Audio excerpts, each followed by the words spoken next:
Super TET pass सभी साथियों को मेरा नमस्कार। मैं शिखा पाल।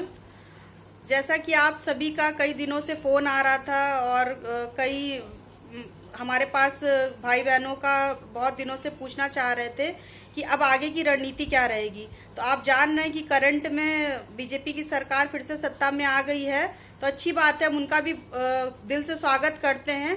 तो और कोशिश करेंगे और उम्मीद भी यही करेंगे कि अब वो सत्ता में नए जोश से वो भी आई है, तो हम भी अपने जो मुद्दा है हमारा संपूर्ण समायोजन का 90-97 पे सभी पास साथियों का संपूर्ण समायोजन किया जाए, तो इसके लिए हम प्रयासरत रहेंगे और इसके लिए कोशिश भी करेंगे। और आप सभी पूछ रहे हैं कि अब आगे क्या करना है, आगे की रणनीति क्या रहेगी।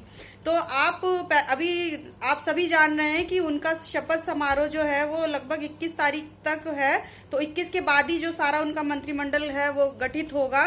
तो अभी पहले जो पता चल जाने दीजिए कि शिक्षा मंत्री कौन बन रहा है, कि किसको कौन सा पदभार मिल रहा है, तो उसके बाद हम लोग उनसे मिलना स्टार्ट करेंगे और माननीय योगी जी से फिर से एक नई उम्मीद के साथ उनके पास जाएंगे और उनके कई विधायकों के पास भी जाएंगे कि अब आपने खुद से देखा कि हमारा अनवरत धरना चला, 8 महीने हमारा आंदोलन चला लखनऊ की सड़कों पर, बट उस समय कुछ बीच के अधिकारी और मंत्री, शिक्षा मंत्री जो सतीश द्विवेदी जी थे, उनकी वजह से हमारी बात शायद माननीय योगी जी तक नहीं पहुंच पाई। बीच में कई मिसअंडरस्टैंडिंग होने की वजह से और मिसकम्युनिकेशन होने की वजह से वो हमारे मुद्दे को शायद समझ नहीं पाए, कि उन्होंने हमारा मुद्दा संज्ञान में नहीं लिया। जो भी चीजें रही हों, पीछे की बातों को हम पीछे ही छोड़ देते हैं। अब हम एक नई उम्मीद के साथ उनके पास जाएंगे और उनसे गुहार लगाएंगे कि आपने खुद से कहा था कि हमें योग्य अभ्यर्थी चाहिए, तो आपके पास इतने योग्य अभ्यर्थी बचे हुए हैं, सुपर टेट पास अभ्यर्थी आपके पास हैं, तो आप योग्यता का सम्मान करिए। आप खुद जान रहे हैं कि इसमें से कई साथी हमारे जो है वो ओवर एज हो रहे हैं और उसमें एक तो एकेडमिक की वजह से हम इस वैकेंसी से पीछे रह गए। तो आपको इस बात को समझना पड़ेगा, सरकार को हमें अच्छे से बताना पड़ेगा। अभी तक हमने कई घेराव किए, जो भी किया, बट अब हमारा मेन फोकस होगा, डेलीगेशन टीम हमारी सभी विधायकों से मिलेगी, सभी मंत्रियों से मिलेगी और मेन फोकस रहेगा कि माननीय मुख्यमंत्री योगी आदित्यनाथ जी तक हमारी बात जो है वो डायरेक्टली पहुंच पाए। तो इस तरीके से आप लोगों को निराश नहीं होना है, सबको संगठित होकर रहना है। जितने भी हमारे सुपर टेट पास अभ्यर्थी हैं उनसे मैं रिक्वेस्ट कर रही हूं कि आप जो है हर जिले में, जो हमारे 75 जिले के भाई बहन हैं, उसमें से आप खुद से भी अपनी एक रणनीति बनाइए। उसमें जो भी एक्टिव पर्सन हैं वो अपने अपने जिलों के लोगों को खुद से जोड़िए और उनको संगठित करके एक चेन बनाइए। सबसे पहले हम लोगों का कार्य रहेगा कि सबसे पहले हम लोग मंत्रियों से मिलेंगे और माननीय योगी जी से मिलने की कोशिश करेंगे। उसके बाद अगर हमारी बात अच्छे से सुन ली जाती है तो उसके बाद नहीं सुन ली जाती है तो बहुत ही बढ़िया है, नहीं सुना जाएगा तो इस बार हमारे पास विपक्ष भी बहुत मजबूती से आया है, वो भी हमारी बात को कहीं ना कहीं उठाएगा। और तीसरा हमारे पास ऑप्शन है, जब ये दोनों ऑप्शन हमारे पास खत्म हो जाएंगे तो अगर नहीं हमारी बात बनती है तो तीसरा ऑप्शन तो धरना करने का है।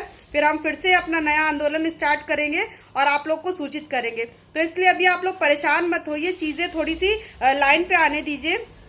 आप खुद जानना है कि 21 तारीख के बाद ही उनका शपथ समारोह होना है, तो चीजें क्लियर हो जाने दीजिए। और मिलने का प्रोग्राम हम लोग ने रखा है और भी कई हमारी प्लानिंग चल रही है। तो सोशल मीडिया पे हम हर चीज आप लोग से डिस्कस नहीं कर सकते हैं।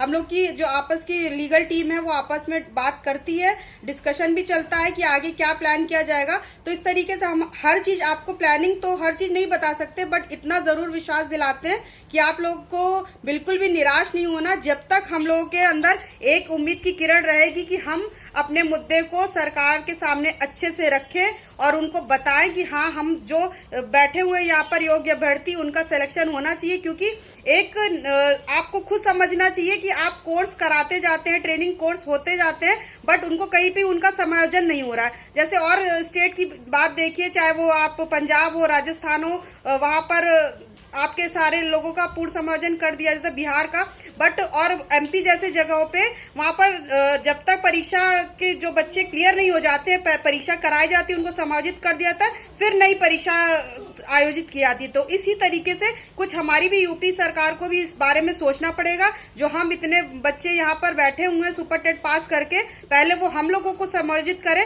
हमें नई शिक्षक भर्ती से कोई दिक्कत नहीं है, बट हम अपना एकेडमिक कभी चेंज नहीं कर पाएंगे, या तो वो एकेडमिक भी हटाएं, तो इन चीजों पे उनको ध्यान देना पड़ेगा। तो और मगर एकेडमिक हटा भी देते हैं तो बट जो हमारे ओवर एज हो चुके हैं भाई बहन, वो आगे भर्ती में पार्टिसिपेट नहीं कर पाएंगे। तो इसलिए सरकार को अच्छे से समझना चाहिए कि हम जैसे योग्य अभ्यर्थियों का पहले सिलेक्शन कर दिया जाए, फिर आगे की नई शिक्षक भर्ती निकाली जाए। तो मैं माननीय योगी जी से, जो अब करंट में हमारे मुख्यमंत्री बनने वाले हैं, उनसे भी मैं प्रार्थना करना चाहती हूँ कि वो हमारी बातों को समझे और हमें इस बार मिलने का एक मौका जरूर दे, ताकि हम अपनी बात को उन तक पहुंचा सके। और हम आशा भी करते हैं कि वो हमारी बातों को सुनेंगे। अगर उनके संज्ञान में हमारी सही से बात आ जाएगी तो वो समझेंगे भी, और हम जैसे बेरोजगारों को रोजगार भी देंगे। धन्यवाद।